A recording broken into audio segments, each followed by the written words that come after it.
When you hear about mergers and acquisitions in the news, you typically hear something like Company A is acquiring Company B for $10 million.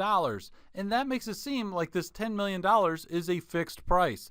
Sometimes it is, but sometimes it's not. You could have a contingent payout that's part of the deal. And that is what an earnout is. An earnout's a type of contingent payout.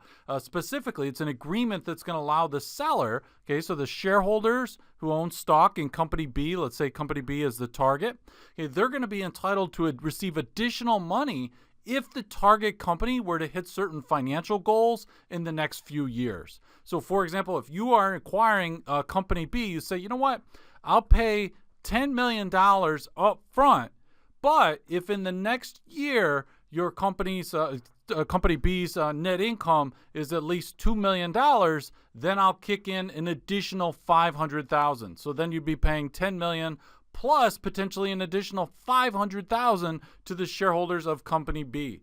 But if Company B did not hit that earnings target, then it would just be, well, it's just a $10 million. They didn't achieve the earnout. So again, it's just a contingent payout and it's based on financial target. The target don't have to be earnings. It could be sales. You say, okay, if sales increase by 10% over the next year, then there's going to be this additional payout to the shareholders of the target company. So why would an earnout be used? Well, typically you see some kind of disagreement about what the purchase price should be. So you say, okay, well, let's say we've got Amazon. They want to acquire some other company. Let's say the company Cat Diapers. So Amazon says, well, we really want to be in the business of cat diapers. We want to acquire cat diapers. We think cat diapers is worth $50 million.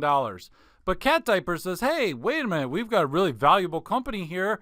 We think we're worth $75 million. And we're not going to take a penny less. And so, okay, what's going to happen here? The selling shareholders, right, potential selling shareholders of Cat Diapers, they don't want to sell for $50 million, but that's what Amazon wants to pay. So we've got a valuation gap here, and the earnout can bridge this gap. Amazon can say, look, we will give you $50 million, plus we will give you an additional $25 million, but we'll give, so then you're getting the full 75 that you think Cat Diapers is worth.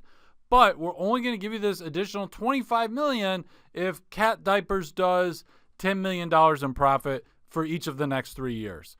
So then if Cat Diapers does not do that, if they don't reach that earnings goal, then Amazon is like, well, hey, look, we gave you your shot.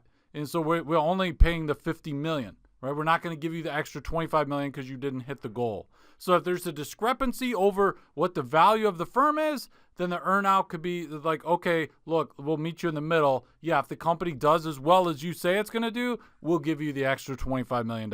Also, it gives the seller an incentive to really stay basically on board and kind of help the buyer transition into owning this new business. And I've seen this particularly with small businesses. Sometimes the small business, they sell, and then the new owner comes in, and the new owner needs a little bit of help with figuring out the accounting, different things and so forth.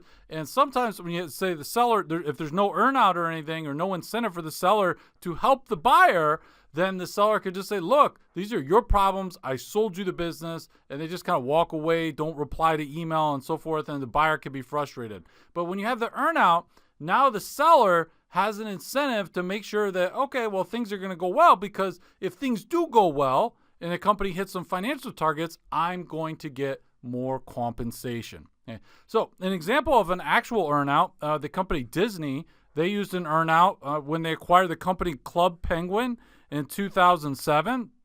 Okay, so basically what happened was Disney said, look, we'll pay $350 million. We're going to pay $350 million for Club Penguin, and that was upfront cash. Okay, so they're paying $350 million.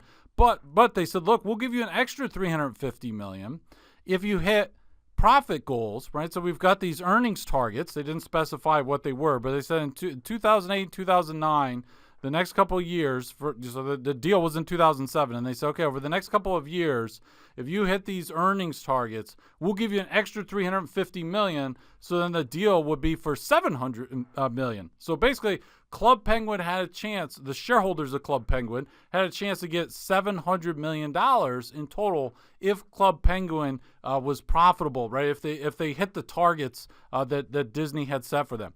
But unfortunately, spoiler alert, that didn't happen. Okay, so the other $350 million did not come through the shareholders of Club Penguin. They only got $350 million because they didn't. The earnout didn't get realized. They didn't hit the earnings target. I'll put a link to Disney's 10K with this disclosure in it in the description section of the video if you're curious to learn more.